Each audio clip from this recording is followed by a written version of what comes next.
Di level ini aja tuh masih banyak yang terjadi miss gitu loh. Dan akhirnya di industri pun ketika mau banyak mau menggandeng kampus pun ternyata tidak punya core. AI ini kan sebenarnya saya masih berpikir bahwa AI ini cuman mengalahkan orang yang nggak punya visi.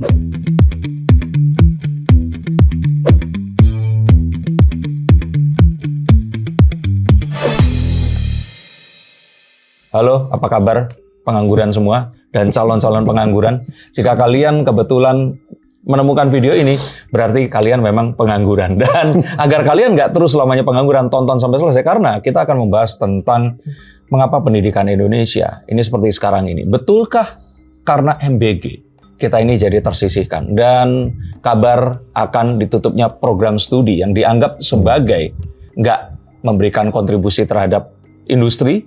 Ini adalah sebuah pertanyaan besar dan akan seperti apa pendidikan di Indonesia yang pada dasarnya saat ini itu harus tetap bisa memberikan apa yang diinginkan oleh industri. Ataukah itu adalah sesuatu yang salah? Apakah pendidikan memang seharusnya berdiri sendiri dan industri akan mengikutinya? Saya akan ngobrol bersama dengan pelaku dari figur yang ingin dan memiliki kepedulian terhadap pendidikan dan industri dan juga calon-calon pengangguran yang dibimbingnya. Kita bilang calon pengangguran karena yang dilihat Mas Gibran ini kayaknya belum kesampaian gitu. Tapi kita ingin membantu untuk mewujudkan paling tidak itu dikurangi seperti itu. Iya. Dan jangan pesimis dong.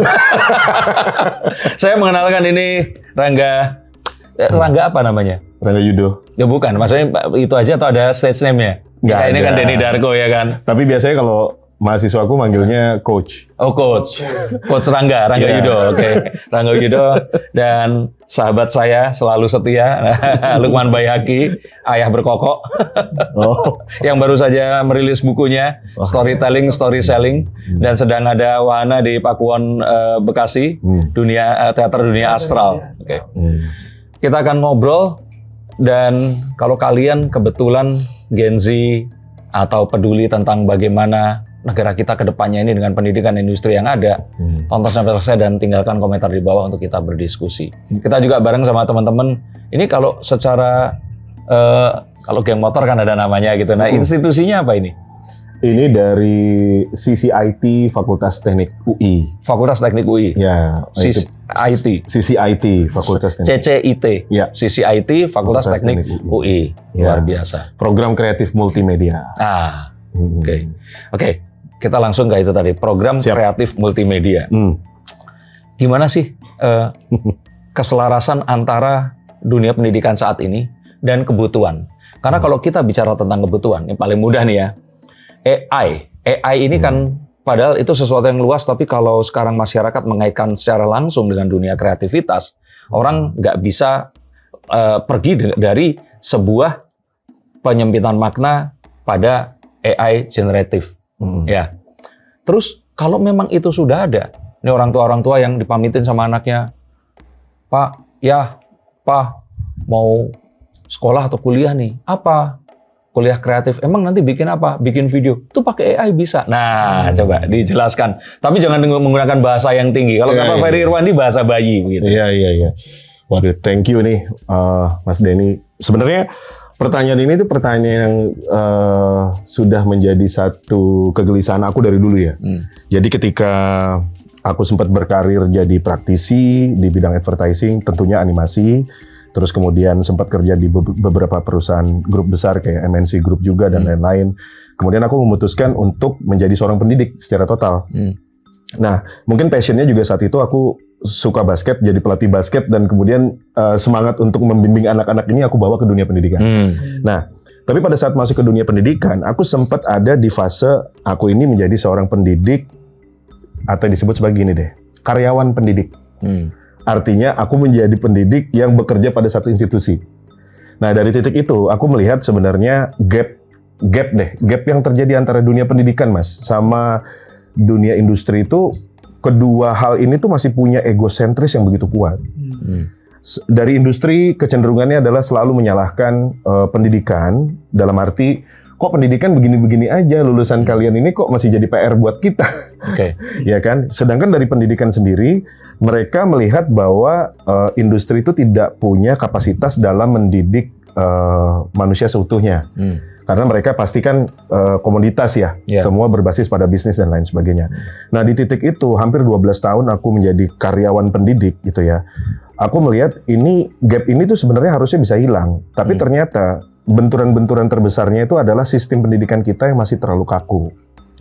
Gitu. Selain terlalu kaku, hal yang saat ini aku rasakan adalah industri kita berkembang, tapi kebutuhan talent yang dibangun dari pendidikan itu belum bisa menyesuaikan. Contoh, misalnya kayak begini, kayak kita tahu bahwa ada isu tentang prodi yang mau ditutup dan lain sebagainya. Seharusnya tidak perlu ngomongin itu, karena menurut aku kita kembangkan saja bahwa dunia pendidikan ini kan sebenarnya ada dua, mau mengembangkan keilmuannya secara teoritis, atau mau ke arah tuntutan standarisasi industri. Berarti ini vokasi. Oh betul. Iya kan? Dan memang sudah ada tempatnya. Sudah ada tempatnya. Yang misleading itu kan adalah akhirnya kita mau kemana nih? Orang-orang yang lebih banyak berbicara di pengembangan ilmu, tapi bekerjanya ke industri. Padahal standarisasi industri itu sebenarnya lebih banyak bisa didekati oleh vokasional dari SMK. Kenapa ada SMK?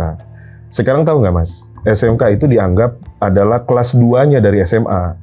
Jadi dianggap nih sekarang yang rumor beredar, fenomena yang beredar sekarang itu adalah orang tua cenderung melihat lulusan SMK itu adalah anak-anak yang kurang mampu. Jadi orang-orang yang memang dipersiapkan kalau sudah selesai SMK langsung bekerja gitu.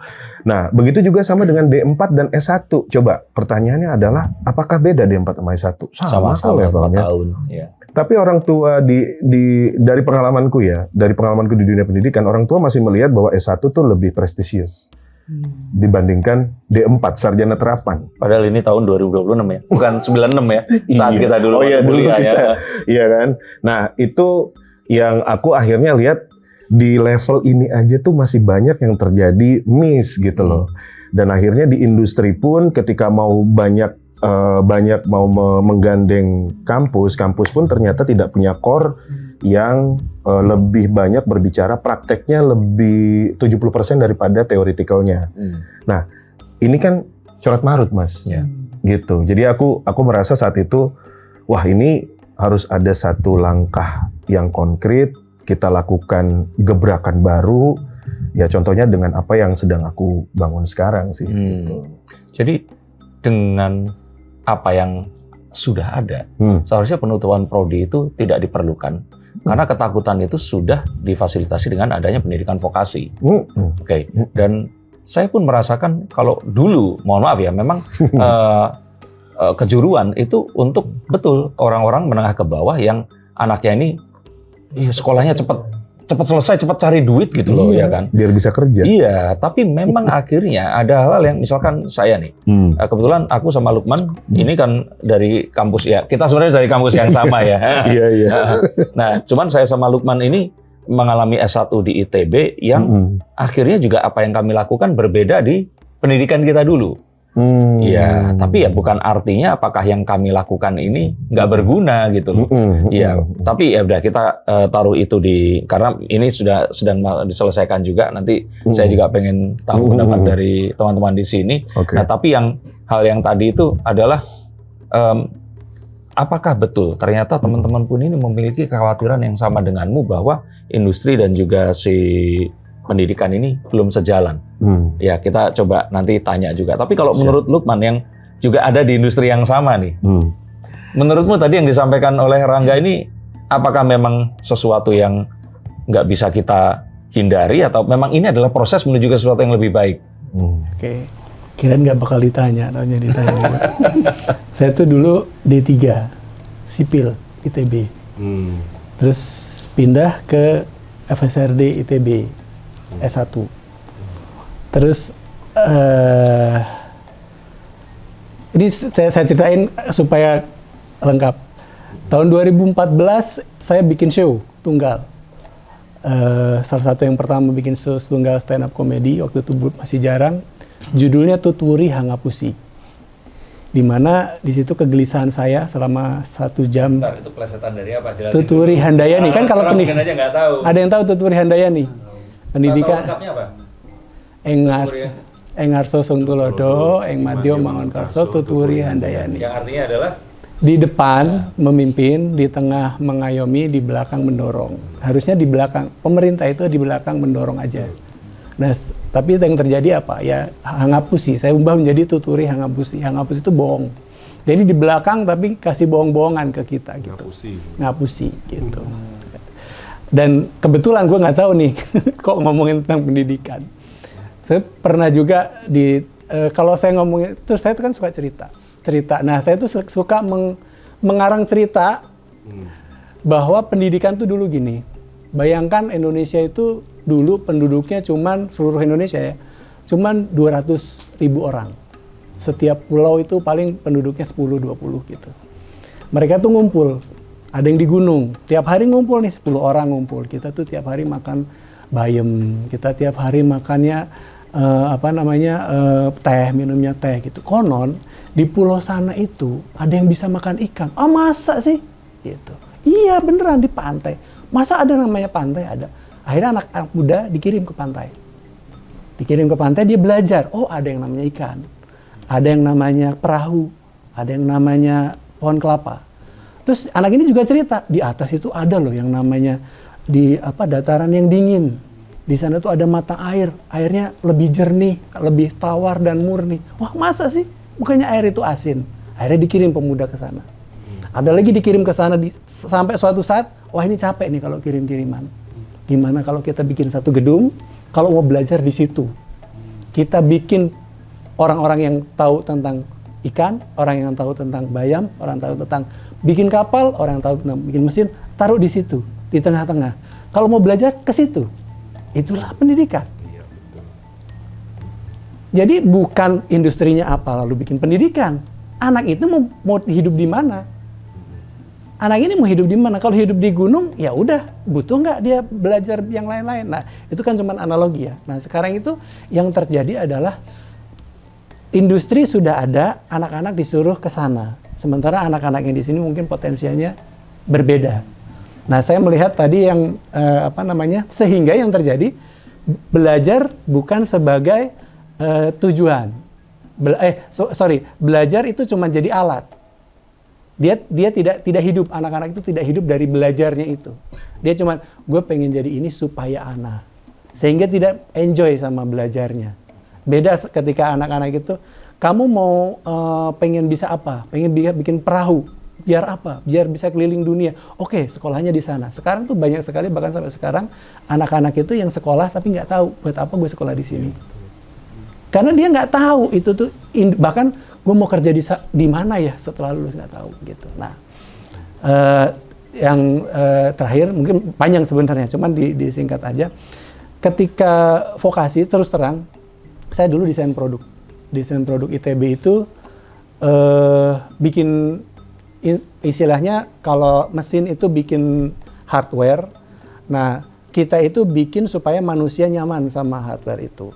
Jadi desain produk tuh kurang lebih membuat desain, makanya jurusan desain tapi kok produk gitu ya. Jadi bukan desain grafis, kalau desain grafis kan visual komunikasi, kalau ini desain produk. Jadi bagaimana kita membuat desain supaya hardware itu bisa kompatibel sama manusia, nyaman, indah dan sebagainya gitu.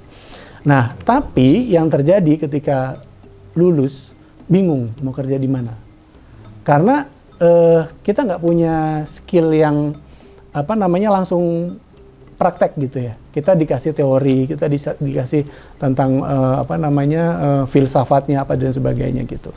Ya mungkin karena kebanyakan main juga ya Dena, jadi nggak dapat ilmunya banyak. Tapi ketika tahun 2019 saya tuh dapat kerjaan bikin profil seluruh politeknik se-Indonesia. Jadi keliling tuh ke politeknik Indonesia. Ternyata anak-anak ini justru malah lebih bagus. Mereka tuh siap untuk bekerja gitu. Dibanding anak-anak yang S1 itu bingung mau kerja apa. Gitu. Sementara ini tuh lebih langsung aja ketika lulus mau jadi yang setiap hari itu, jadi bahkan kampusnya tuh kayak dalam tanda kutip kayak tempat kerjanya nanti. Kayak waktu ya mungkin nanti, udah lebih tahu lah Pak Guru, misalnya ke ITS itu datang ke sana, misalnya ada perahu apa ya? Saya agak lupa ketukar-tukar. Pokoknya ada D3 tentang bikin perahu gitu ya. Ya bentuk kelasnya kayak pabrik perahu gitu. Sementara saya kalau di kampus saya dulu nggak kayak gitu. Jadi menurut saya justru yang terapan itu justru di Indonesia malah lebih cocok menurut gua. Gitu. Tapi tanpa mengesampingkan mungkin ya yang levelnya pemikir gitu ya. Saya nyebutnya apa ya kalau Pengembangan keilmuan. pengembangan keilmuannya tentu dibutuhkan juga, tapi harusnya itu disinergikan gitu. Bukannya ini nggak perlu, terus ini perlu dan sebagainya gitu. Nah, keputusan untuk karena prodinya nggak ada, terus jurusannya karena industrinya nggak ada maka jurusannya dihilangkan itu, saya masih bingung sampai sekarang kenapa berpikir seperti itu gitu. Dulu mau waktu bikin gimana? Yaitu karena mereka tidak mengetahui esensi pendidikan adalah bahwa kita mau menyelesaikan apa, rumusnya harus dicari yang sesuai. Iya. Bukan satu rumus yang ya sudah nanti penyelesaiannya kita cari, tapi belajar dulu rumus yang ini. Nah, jadinya mungkin kayak sekarang ini mereka merasa ini kok nggak kepakai seperti itu. Nah, in the first place dulu kenapa kok ada? Kok ada? Iya. Jadi kenapa tadi saya cerita yang zaman purba yang saya ngarang tadi, supaya ini permasalahannya sebenarnya pertanyaannya dulu kenapa harus ada dan kenapa harus sekarang dibubarkan. Terus kalau industrinya nggak ada, emang kita nggak bisa menciptakan baru gitu ya, yang baru apalagi dengan adanya AI gitu ya. AI ini kan sebenarnya saya masih berpikir bahwa AI ini cuman mengalahkan orang yang nggak punya visi gitu. Sampai sekarang kayaknya nggak tahu ya, AI itu belum punya visi. Jadi kalau misalnya kalian pengen mengalahkan AI, menurut gua kalian harus punya visi gitu. Visi mau apa seperti tadi. AI itu memang diciptakan untuk tidak punya visi, Man. Iya benar. Tapi Makanya, AI yang sekarang ini sejatinya teman-teman harus tahu bahwa AI sekarang ini jangan hanya dilihat sebagai generatif saja. Karena generatif itu hanyalah sepersekian persen. Keyboardnya doang gitu. No, bukan itu, Man. Itu cuman kebiasaan mereka itu cuman segitu. Ya. Pada kenyataannya yang paling sekarang ini kalau kalian bisa melakukan adalah mentrain AI itu menjadi agentive AI. Agentive AI sudah tahu. Jadi AI itu dilatih untuk menyerupai siapapun yang kita inginkan, yang kita butuhkan. Misalkan apa? Kita butuh seorang pemikir di bidang kreatif seperti itu. Siapa? Ya, misalkan paling gampang meniru diri kita. Suruh mereka mempelajari cara pikir kita itu apa, menghadapi apa, kita memutuskan apa, maka dia akan jadi kita. Dan saat itu terjadi, dia ini akan membantu untuk memutuskan keputusan saat kita ini tidak bisa atau tidak ada, atau tidur, atau sedang liburan, atau apapun. Nah, sejatinya itu yang diharapkan bisa dilakukan oleh AI ini tadi. Seperti itu. Tapi kalau teman-teman di sini, nah, menurut teman-teman di sini, kalian ini sudah di jalan yang benar atau ada kegelisahan kayak misalkan lihat temen kok, wih, temen dapat 100 juta pertamanya, nah kayak gitu. Ini kan kayak mereka ini tuh, kita mungkin kalau hidup di era mereka, kita lebih stres loh. Karena perbandingannya dengan orang yang nggak pernah kita lihat, nggak pernah kita kenal, dengan cerita yang nggak bisa kita verifikasi betul atau enggak. Kegelisahan teman-teman di sini apa? Coba cerita. Jangan takut salah, nggak apa-apa, ngomong apa aja. Kamu lagi. Tapi habis kamu yang lain ya nanti, ayo apa? Jadi kegelisahan saya awal-awal kayak misal portofolio ini udah numpuk ya.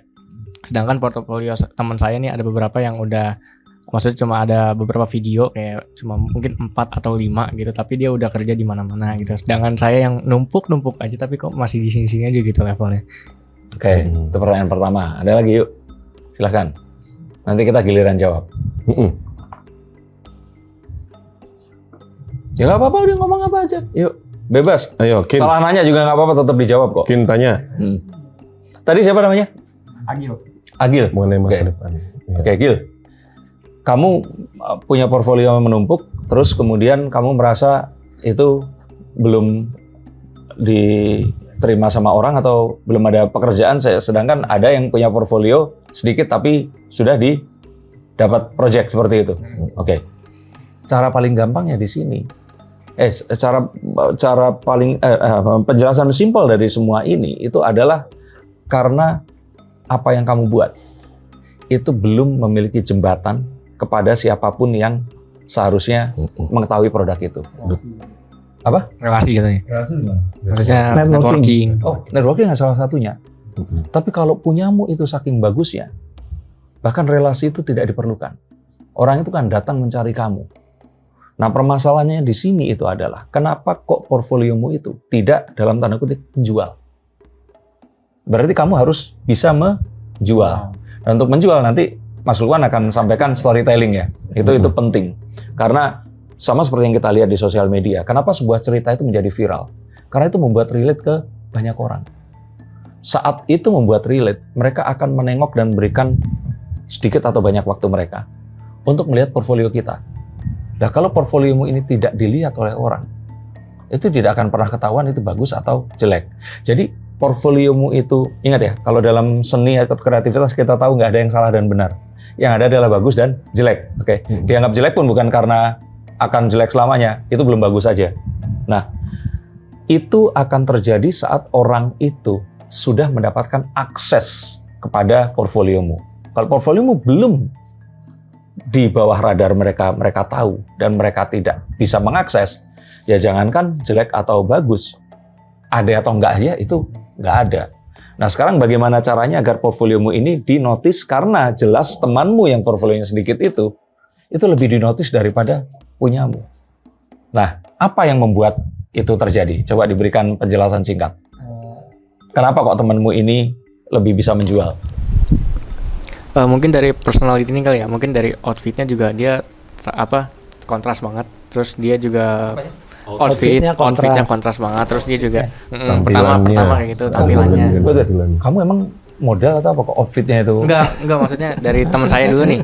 Dari teman saya outfitnya pertama mencolok, kedua dia percaya diri, ketiga dia Oh, bentar, aku nanya ini sini biar aku bisa memproses informasimu.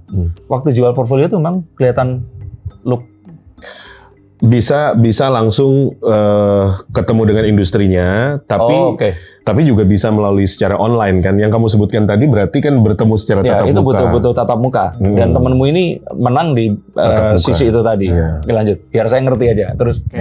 Terus emang mungkin karyanya nggak terlalu banyak ya, tapi setiap dia bikin karya pasti selalu kayak ibaratnya totalitas lah. Tapi kalau bilang totalitas sih sama saya juga sama totalitas gitu. Cuman saya juga masih nggak paham kenapa dia lebih unggul gitu.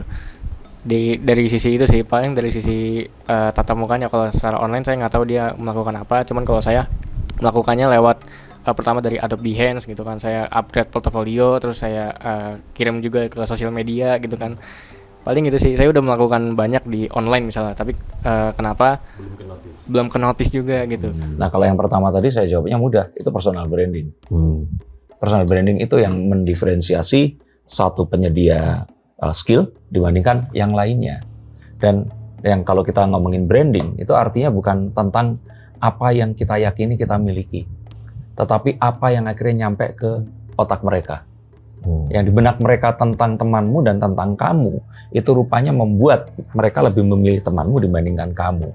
Nah, paling mudahnya adalah kamu harus mengejar itu dengan menaikkan hal-hal yang akan membuat orang itu memiliki persepsi yang sama, bahkan lebih dibandingkan apa yang dia pikirkan terhadap teman kamu ini tadi.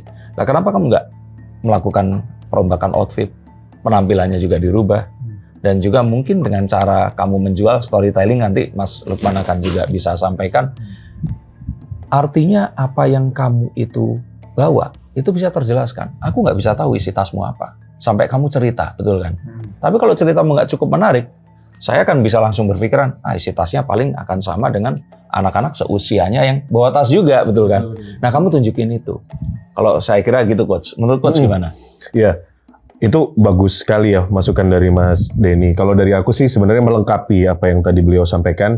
Tapi yang jelas begini, ketika portfolio itu, Mas Denny, tidak ke-notice, itu biasanya karena ada akses. Ya, akses itu kan supaya kamu dilihat. Nah, beberapa trik yang ada di industri saat ini adalah begini. Industri saat ini tuh sedang trennya apa? Kalau aku berbicara langsung terhadap kebutuhan industrinya ya, Mas ya. Jadi industri ini lagi banyak meminta what kind of skill yang kamu punya. Begitu. Ini juga pernah saya dengar dari teman saya, seorang animator perempuan yang pernah kerja di New Zealand, namanya Rini Sugianto. kita pernah diskusi tentang bagaimana sih kok kamu bisa dinotis sama Weta Digital dan bisa bekerja di Selandia Baru gitu. Ternyata salah satu trik Mas yang bisa, ini secara online ya, secara online ya. Salah satu trik supaya misalnya Mas Denny belajar animasi dan kemudian udah bikin banyak portfolio. Dan ingat, portfolio yang dibikin oleh Mas Denny ini apakah ini sesuai dengan project jangka panjang yang lagi dikerjakan di perusahaan itu. Misalnya Mbak Rini Sugianto itu dia ditarik menjadi salah satu animator di film Lord of the Rings ya. Nah, kenapa? Dia ngelihat siapa artis yang baru-baru ini di-hire oleh Weta Digital. Nah, dia lihat Instagramnya gitu, Gil. Jadi dilihat Instagramnya, dilihat oh yang diposting ini adalah gerakan-gerakan animasi yang seperti ini. Nah, dari situlah dia tahu, oh standarisasi yang diterima terakhir itu adalah seperti ini. Nah, disitulah dia kembangkan Mas Denny. Nah, ketika dia kembangkan itu, dia posting lagi yang tadinya menurut dia, gerakan-gerakan animasi yang dia posting itu, misalnya gerakannya terlalu snappy atau cartoony, ternyata kebutuhan di perusahaan-perusahaan industri kayak visual effect yang ada di... Nah, itu lebih natural. Nah, itulah yang kemudian dia update. Ketika dia update, dan memang proyeknya lagi tren, saat itu kan visual effect Lord of the Ring, terus Harry Potter, itu kan semua lagi naik daun tuh. Betul. Yang gerakan animasinya benar-benar mendekati Life like ya. Iya gitu. Nah, akhirnya itu diposting. Nah, kamu juga sama. Kamu juga harus melihat industri saat ini tuh kita lagi butuh yang seperti apa sih trennya. Kalau kamu mau bikin film pendek yang kemudian industri melihat, ini dia film pendek, film-film yang misalnya cinta-cintaan, yang sekarang yang terjual ternyata adalah horor misalnya. Wah, ini gue nggak butuh nih yang kayak begini. Gue butuhnya yang taste-nya lebih dapat nih di horor gitu loh. Berarti menyesuaikan ya? Menyesuaikan. Kalau itu dari pasar, ya? dari aku ya. Iya. Mirip sama kalau kita bahas tadi, kita bahas Janur Ireng ya. Itu kan prequelnya Sewudino. Janur Ireng itu apa, Mas? Film horor. Ya, itu prequel. Masa teman-teman tahu kan IP ini? Nah, ya kamu aja nggak tahu berarti. Mas Rangga ini benar-benar fokus kepada dunia pendidikan. Jadi Janur Ireng ini prequelnya Sewudino yang merupakan prequelnya KKN Desa Penari. Oh, prequelnya? Prequelnya. Oh. Ya, Simple Man. Nah, Simple Man, saya mau cerita tentang IP ini. Simple Man itu menulis cerita. Dan sampai akhirnya difilmkan. Ceritanya menjadi viral. Nah, jadi Simple Man nggak pernah berpikir menulis film. Dia hanya menulis cerita. Sama kayak ada satu orang, mana ya, Makassar atau mana ya, saya lupa. Yang dia itu menuliskan cerita ketakutannya dia saat setiap sholat malam, wudhu, terus mau sholat. Cerita akhirnya jadi film Makmum. Iya. Atau Jogja ya? Jogja. Nah, itu hanya berdasarkan ketakutan yang kita semua ternyata ngalamin gitu loh. Tapi dijadiin film gitu. Nah, jadi gimana caranya teman-teman itu cari sesuatu tuh nggak usah ke jauh-jauh, yang sederhana kalian dapatkan, tapi itu resonate dengan orang-orang atau tidak. Nah, itu cara salah satunya membangun jembatan. Untuk lebih jelas lagi, nih Mas Lukman akan bagikan tips triknya. Gini, saya tuh ada yang tahu cerita nggak? Sebenarnya cerita itu apa sih? Ada yang bisa jawab nggak? Cerita dalam satu kata itu apa? Cerita dalam satu kata itu apa? Pengalaman.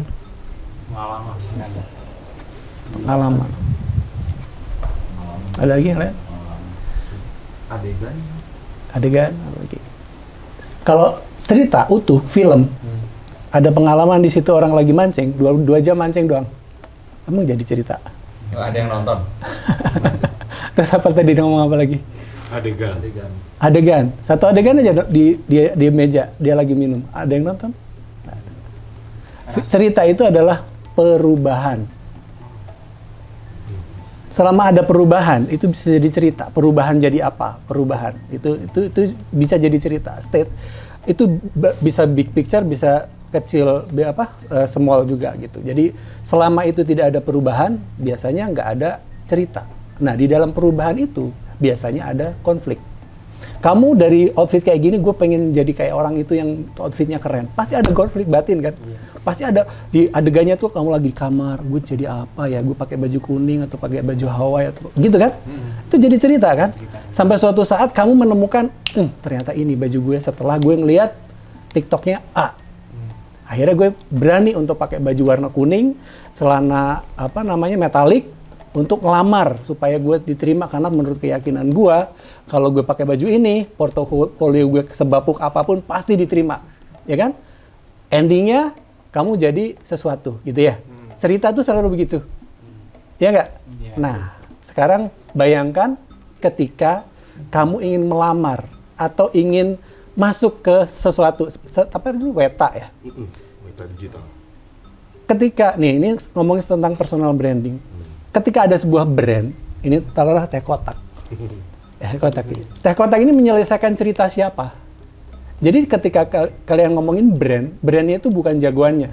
Biasanya saya nanya dulu, dia tuh posisinya sebagai apa, tapi biar nggak cepet, jangan memposisikan diri sebagai jagoan. Teh kotak ini bukan jagoannya. Jagoannya adalah gue yang haus. Teh kotak datang sebagai penolong. Di dalam film Batman, brand itu datang bukan sebagai Batman-nya, tapi sebagai Alfred-nya. Nah, kamu membayangkan, misalnya kamu mau masuk masa Disney, taruhlah Disney ya. Kamu selidiki di sana ada cerita apa. Disney lagi pengen berubah dari apa menjadi apa. Kendalanya apa, kamu bisa selesaikan apa enggak. Kalau cuman kamu satu-satunya bisa selesaikan, kamu mau bayar 1 triliun juga dibayar sama Disney. Ya enggak? Nah, itu berlaku untuk yang besar Disney, yang kecil juga. Warung. Bu, warungnya sepi ya? Iya. Pengen rame nggak? Pengen. Saya bantuin bikin video, boleh nggak? Boleh. Selesai. Dapat kerjaan tuh. Walaupun dibayar pakai sepiring nasi. Tapi kan itu masalah skala aja kan? Ya, mau dibayar sepiring nasi kalau di warung. Tapi kalau di Disney, bayarnya lebih besar lagi. Jadi bukan masalah outfit sebenarnya. Kalau outfitnya tidak menyelesaikan permasalahannya klien, mau kamu pakai baju dinosaurus juga datang gitu juga, lo lagi ngapain? Ya kan? Tapi kalau misalnya museum geologi yang dari dulu sepi banget, terus tiba-tiba kamu datang pakai baju dinosaurus, ini yang gue cari. Ya kan? Yang beberapa menit yang lalu kalian ketawa ketika saya ngomong baju dinosaurus, sekarang jadi make sense kan? Ketika ceritanya itu kamu tahu, cerita orang yang pengen saya bantu. Jadi mulai dari sekarang, kalian mau masuk industri mana, karang aja cerita mereka apa, tentu dengan research ya, jangan ngarang apa, base-nya benar, tapi karang ceritanya. Saya mau masuk di bagian, mau duduk di bagian meja yang mana. Mau jadi Alfred ketika, Alfred itu di film Batman, nggak muncul dari awal terus-terusan. Dia muncul ketika Batman lagi rapuh-rapuhnya. Ya nggak? Nggak sepanjang film dia datang, tapi begitu dia butuh, yang dibutuhkan satu-satunya cuma Alfred. Nah, kamu jadi Alfrednya di situ. Tadi pun juga itu, Man. Tapi bisa jadi temennya dia yang outfitnya bagus. Pemilihan outfit yang bagus itu adalah kebutuhan klien bisa saja. Iya, betul. Iya, bisa jadi iya. Karena dia tahu banget nih, menyambung ngomongnya Pak Rangga tadi, reading the wave, banyak orang di luar sana bahkan tidak tahu cerita mereka. Ada perusahaan ABC, dia sendiri nggak tahu cerita mereka. Sehingga ketika ada orang yang bajunya kayak superhero, ini yang gue cari. Padahal belum tentu dia juga. Iya betul. Paham nggak? Paham. Jadi industrinya sendiri bisa jadi nggak tahu cerita gue apa, masalah gue apa. Yang gue butuhkan orang kreatif. Terus dia googling orang kreatif kayak gimana sih? Oh bajunya begini. Ketika ada yang lamar, matching. Tapi belum tentu esensinya di situ kan? Iya. Nah kamu pengen esensi atau pengen cuman casing? Sayangnya sekarang itu memang dunianya casing. Jadi memang kebanyakan orang itu memang nyari casing gitu. Tapi bukan berarti itu halangan. Itu pintu masuk aja gitu. Oh kalau memang cara pintu masuknya ke sana gue harus pakai baju itu, oke deh gue jabanin. Tapi bukan itu yang gue kejar. Gitu ya? Iya. Masuk akal nggak? Gitu. Terima kasih. Itu mungkin kalau disingkatin sebenarnya kan itu design thinking ya. Problem solving. Agar kita itu punya pemikiran untuk menyelesaikan permasalahan.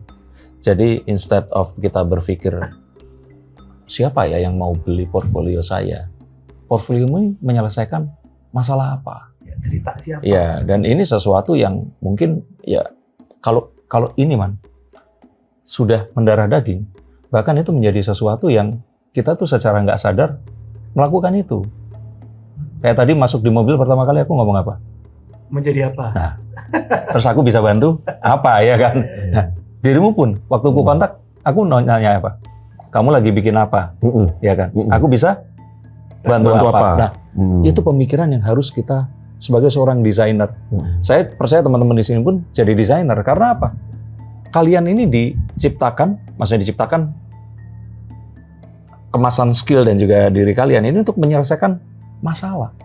Kalau orang yang membayar ini masalahnya terselesaikan, berapapun yang kalian minta, mereka akan kasih. Iya, betul. Oke, tapi ya kembali ini mungkin obrolan yang bisa kita perpanjang nanti di episode yang lainnya gitu. Nah, Besar, bisa kecil. ya, tapi kita mau bahas lagi yang lebih ke masalah pendidikan nih. Nah, sekarang tentang masalah pendidikan itu, pendidikan ini kan sangat luas. Ya. Artinya kan kita ini harus bisa memberikan, ya namanya pendidikan pengajaran itu berbeda ya. Iya, iya. Kalau mengajar skillnya bisa ditiru, itu sudah selesai. Tapi kalau mendidik itu termasuk mindset dan juga kalau kita bilang itu secara rohani ini pun harus berubah setelah tadi mengalami satu proses pendidikan ini. Nah, tapi kan sekarang ini industri itu kan berkembang dengan sangat pesat. Iya, betul. Apalagi dengan AI dan juga animasi yang level deepening immersion-nya itu sangat kuat. Kita nggak ngomongin animasi yang selalu menyerupai ya, karena animasi yang dibuat jauh dari realisme kayak misalkan Ghibli itu kan sengaja dibuat kartunis ya. Itu aja bisa membuat kita menangis, sedih, tertawa, dan pulang itu bisa meluk ibu kita, meluk anak kita seperti itu. Nah, jadi menurutmu ini apa yang kurang dari persiapan pendidikan ini menuju ke industri yang skalanya itu, ya kita boleh bilang dunia ini sekarang kan kayak kata Pak Yasraf udah ya udah nggak berlipat lagi tapi berlari. Yeah. Bener-bener kita itu bangun udah kaget, bangun lagi kaget kayak gitu. Apa kalau dari sisimu? Oke, bagus. Ini pertanyaannya sangat-sangat ini ya, mendasar sekali kalau kita kaitkan dengan permasalahan yang terjadi di pendidikan, Mas Denny. Jadi yang saya lihat sekarang, kalau terutama kita berbicara tentang pendidikan yang berbasis pada vokasi. Nah, pendidikan yang berbasis vokasi ini, yang aku lihat ternyata permasalahannya adalah mereka belum bisa menyediakan kegiatan-kegiatan praktek yang sebenarnya kegiatan praktek ini melatih profesionalisme mereka untuk bisa masuk ke dalam dunia industri dan tidak terjadi kaget gitu loh, gap. Nah, gapnya tadi kan membuat anak-anak begitu dilepas untuk kerja praktek di industri, yang terjadi itu adalah ya tadi anak-anak ini ngerasa kaget loh, apa yang saya dapatkan di pendidikan kok ternyata jauh sekali dengan apa yang saya dapatkan di industri. Nah, industrinya juga jadi beban, harus mengulang lagi, harus melatih lagi. Nah, penekananku, that's why kenapa aku bangun Incubate Hub Indonesia kan. Karena ini sebuah pergerakan komunitas produktif yang tujuannya adalah mendekatkan gap itu.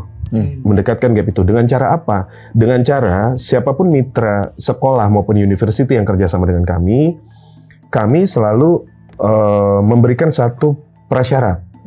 Kita mau kerjasama dengan Anda, tapi Anda juga harus menyediakan lingkungan industri di dalam lingkungan pendidikan. Kayak kapal tadi ya? Kayak kapal tadi. Nah, itu yang jadi masalah, Mas Denny. Nah, artinya kalau misalnya kita melepaskan, kan gini, sekolah maupun university seakan-akan melepaskan anak-anak ke industri itu sudah merupakan satu ya itu kewajiban ya, karena itu memang harus kita melepaskan mereka ke industri untuk magang. Tapi yang kita lupa adalah sekolah itu, terutama yang berbasis vokasi, mereka itu lupa bahwa ketika anak-anak ini sudah pintar dengan pengalaman yang mereka dapatkan di industri, mereka akan pulang lagi dan menemui kondisi yang tidak ideal buat mereka.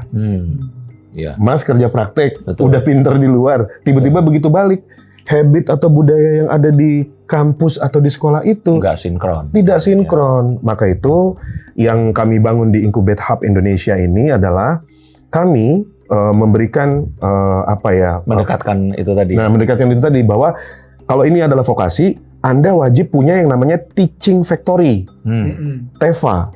TEFA itu kan sebutan yang lazim di dunia sekolah menengah kejuruan ya. Atau di kampus nih sekarang, di kampus juga harus punya kayak semacam prototype studio. Nah tujuannya bukan hanya membuat anak-anak ini siap untuk nanti mereka kerja magang di industri, tapi yang paling fatal adalah ternyata dosen-dosen kita pun minim, dosen atau guru-guru kita rata-rata minim pengalaman industri. Ini gap ini kan yang akhirnya susah untuk kita berada di satu lembaran yang sama. Dengan adanya teaching factory atau studio produksi yang ada di kampus, harapannya adalah semua stakeholder termasuk adalah dosen, pimpinan, rektorat atau yayasan, mereka semua open minded terhadap kinerja industri yang nantinya kualitas lulusan sudah pasti akan mendekati kualitas industri. Kayak gitu Mas kira-kira. Oke. Itu salah satu dari solusi untuk menghadapi pendidikan yang memang selalu dipertanyakan. Ini di dunia kerja ini seperti apa? Makanya kok sampai akhirnya pemerintah ini ketakutan sampai harus menutup prodi gitu loh. Yang saya kira itu overreacting ya, melakukan hal itu tadi. Iya, benar.